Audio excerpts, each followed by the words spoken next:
First of all, we really appreciate you doing this interview. I'm sure it hasn't been easy to put yourself out there like this. And so mahalo for speaking with us. You know, we, Oh, well, yeah, there's so many people here in Hawaii that have so many questions, and it's difficult to get answers. And to the viewers that will be listening to this, Lisa was in Hawaii for a 3 week trip. Is that correct? yes. I was in Hawaii for 3 weeks. Okay. And when you returned to Colorado, that was when you got a positive test for coronavirus. Can you take us through the illness from when you think you first started feeling symptoms until now? Sure. So, my husband and I traveled from Colorado. We're from Crested Butte. When we were getting ready to leave, is when I just kind of had just a few little sniffles in my nose. Like if you go outside and sometimes your nose starts running, just like that. That's it. That's all I had. And then I started having like just a little pain on my left, in my shoulder blade neck area. But we were backpacking and stuff like that, just having fun. Then we got back to Crested Butte, and I started having like muscle aches and pains and joint pain, and it's like maybe it's from being just at sea level. I was at sea level for 3 weeks, and Crested Butte's high altitude. It's like 8,800 feet, and so I got massaged and just kind of went on with my activities and I never had a cough. If I remember having any cough, it was just like in the morning when you get up and you just clear your throat a little bit, like, like Mm-hmm. that's it. No phlegm, nothing. And then just I felt I was feeling good, so I went out and I volunteered for a race that we have here in our community, and I skinned up our mountain, skiing on Sunday, February 24th. Felt fine. My husband and I went for runs, and then kind of I started feeling, just really kind of run down after that. Um, was kind of having the muscle aches and pains again, and then I just felt like extremely exhausted, tired. On March 1st, I noticed that I started having like a little bit of a fever, and so did my husband. March 2nd and March 3rd. On March 1st, I'm a healthcare provider, so I went to my clinic and I got an influenza test for me and my husband just to make sure we didn't have the flu, and that was negative. And then on March 2nd, I called the CDC here, and I also called Gunnison, our public health department, and they told me, because I just wanted to, be transparent and just let them know kind of I had traveled to Hawaii, what my symptoms were. I felt really tired. I felt like just kind of when I got up, I wanted to pass out. I felt really just kind of diaphoretic, like so really sweaty, and my heart was kind of racing a little bit. And just everything I did, I just felt, like it was more labored for Mm-hmm. sure. And then on the, let's see, on the first, second, third, we had fevers. We just kind of stayed in the house. And then I started feeling, just worse. And so I had my husband on March 8th. He took me to the hospital. I just said, can you please take me to the ER? I just feel like I'm going to collapse. I just Mm-hmm. feel really run down. So he took me to the ER on March 8th, and then they did influenza testing on me, and that was negative for A and B. And then I started having like just back pain in my lower like rib area. And so they did a chest x-ray, they did blood work on me, and my white blood count was low. It was like 3.2, and normally it's like in the 5.4 range. And once they did the chest x-ray, they said I had a bilateral pneumonia in my lower lobes of my lungs. And then they gave me a IV and a little bit of Toradol, which helps kind of take some of the pain away. And then they did the COVID-19 test Mm-hmm. and then sent me home. And then we stayed home from March 8th on, and on March 11th, I got the test back. And so we've just been self-isolating and staying here and just trying to get healthy. And today is probably the first day that I've felt like I'm definitely getting much stronger and better. And, still having like a little shortness of breath, like when I do a lot of stuff, but just, doing stuff around the house and trying to get better. The CDC website states, quote, the following symptoms may appear 2 to 14 days after exposure. First of all, they aren't really the symptoms that you're talking about. And you weren't tested until 3 weeks after that first runny nose. So when do you believe you first started to feel symptoms? Do you think that was in Hawaii? I mean, I know this is pure speculation. I wish they had tested you sooner so we would have maybe more insight into this, but do you think you contracted it in Hawaii? I'm not 100% sure where I contracted it. I wish I knew. Like, that's the hard thing. Like, I have none of the things on the list. I had no international travel. I had no known exposure to anybody. I, had no cough. I was totally asymptomatic. I felt great in Hawaii. I had fun. It's a great, beautiful place. We love it.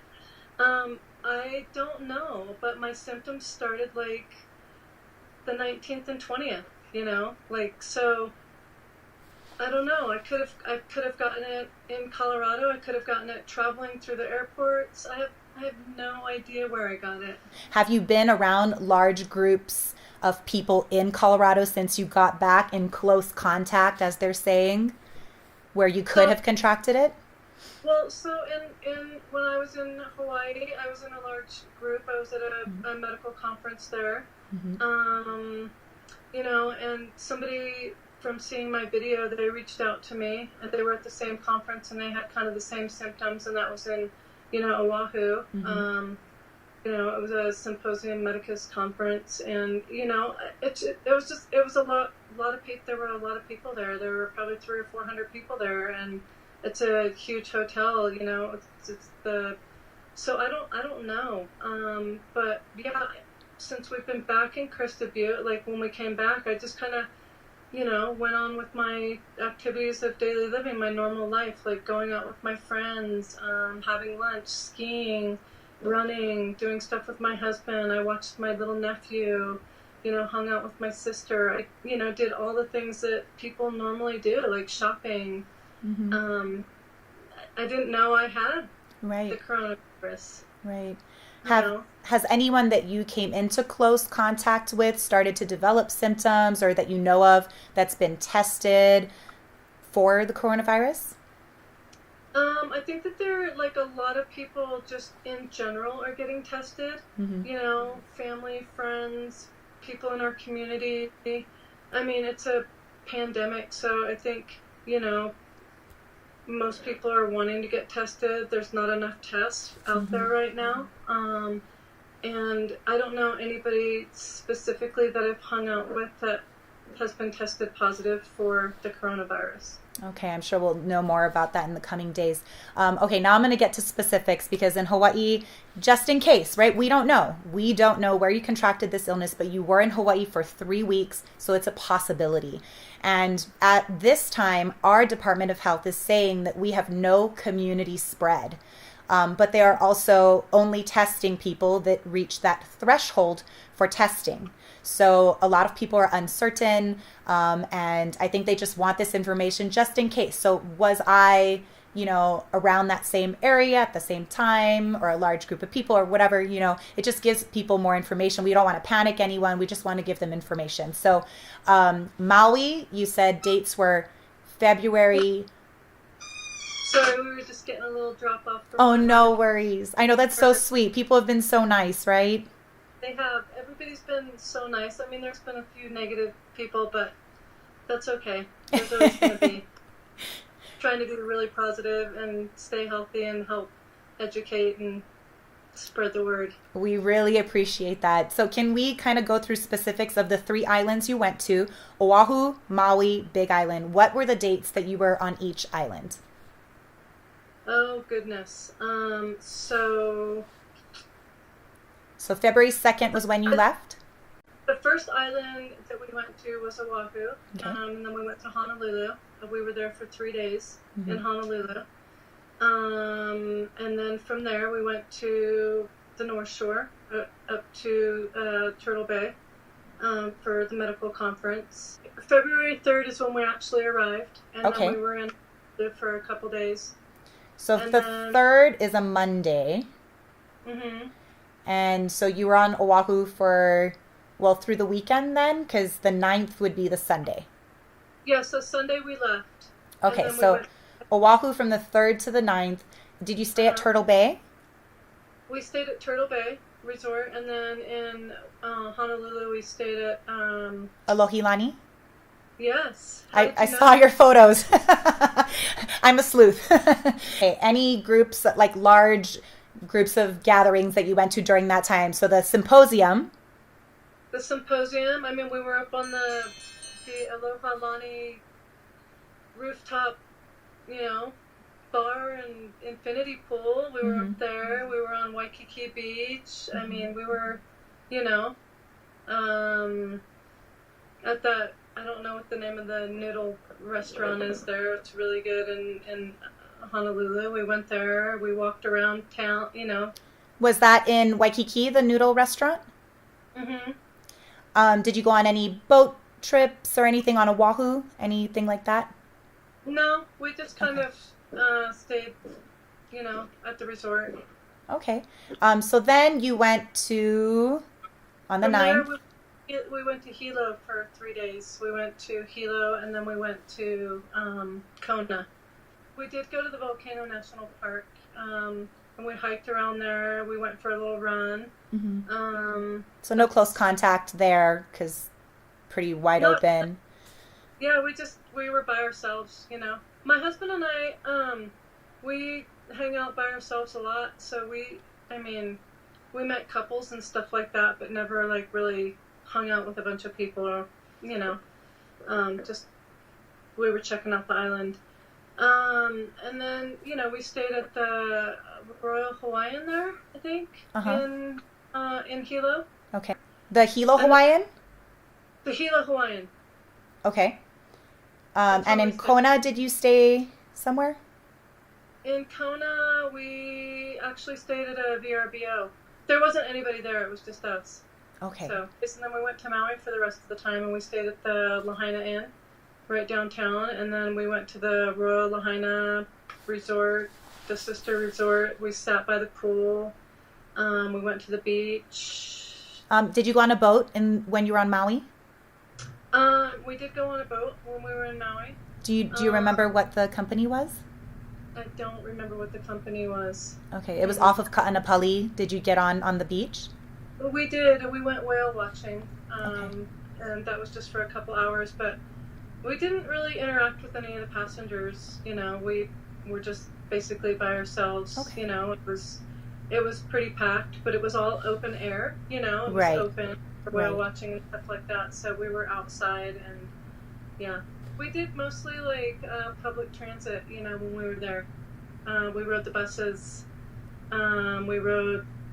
That's pretty much all we did was public transit. So in the form of a bus. hmm Okay, that's really good to know. Well, I know that we like. I don't remember like all the places that we went. We did Right. go, you know, to ABC store. We would get like fresh sushi and stuff like that. We went to the Monkey Pod a couple times and sat at the bar and had mai tais. I think we went to Leilani's Grill once. But we've been there a couple times. I'm trying to think where else we went. We went to the Sheraton. You have really helped us to answer a lot of those questions. Thank you so much. Fortunately, you guys are outdoor people, and so it sounds like a lot of the time you spent was outdoors, not really in super close contact with others. I mean, I have a personal question for you because I kind of put myself in your position, and you didn't ask to get this virus. You're a healthy person, you're taking precautions like all of us during this time. Mhm. But how do you feel personally about, this whole process and the potential that maybe someone you came into contact contracted I it? feel okay. It makes you feel, sad because you don't want to, expose anybody or hurt anybody. And, if anybody knew that they had the coronavirus, they wouldn't be out and about and they wouldn't try to hurt anybody. And, yeah, so it makes you feel bad. And we were outdoors tons, like, so hopefully we didn't give it to anybody. I don't know. Like, that's hard to say, but, is that a possibility? Probably not. Like, but, yeah, it just doesn't make you feel great. Right. But, we love people and we love our community and our family and friends, and we would never, ever hurt anybody, so. Yeah. I know you're a healthcare provider. What are your thoughts on the testing procedures that you asked for a test? We could have known sooner. Mm-hmm. I definitely think that they need rapid testing. Like, we need rapid testing. That's going to be key. Like, if you could find out in 2 to 10 minutes with a rapid test versus, like, I waited 4 days, and I feel like everybody's trying really hard and they're trying to be positive, and it's just, there's so many unknowns. There's a lot of fear out there. It's fear-based, but it's really scary. Like, a lot of people have severe illness. Like, I feel really blessed that I got probably a mild to moderate case, but the testing needs to definitely speed up, and I don't want to throw anybody under the bus, or I feel like everybody's working really hard and frantic and doing the best that we can with what we have. Yeah. I know your husband was also sick, but not tested. Is your sense that he probably had it too? Mm-hmm. Yeah. Yeah, I think my husband had a really, really mild form of it on probably March 1st, 2nd, and 3rd, and it just passed through him really easy. He's very healthy too and active, and I feel like he had it too. So, but he just didn't meet criteria for testing. We even asked when we were in the ER, can he be tested? He's, around me. I'm having the shortness of breath, all that stuff, and they just don't have enough tests, and so they didn't test him. And that's a lot of the things that I've been hearing from my friends and family is, and people in our community is like, they won't test me. Like, so many people have reached out to me on Facebook and through texts and just random people, and I've gotten calls from people just in Texas and Florida, and they're like, they won't test me, because I don't meet the criteria. And I think they're saving those tests for the really vulnerable population, the immunocompromised population. Right. I have 2 more questions for you. When can you go back out into the community? Okay, so that's a really good question because it just changed today. So yesterday, like when I first got diagnosed, they said it was 14 days of isolation. And then they said I had to have a COVID-19 test 14 days after. That had to be negative, and then I needed to wait 24 hours and then have another negative test. But I just got a call this morning and said that they lifted the guidelines a little bit, and now it's 10 days of isolation, and I don't have to have any testing. Interesting. So then we'll be out of isolation on March 24th.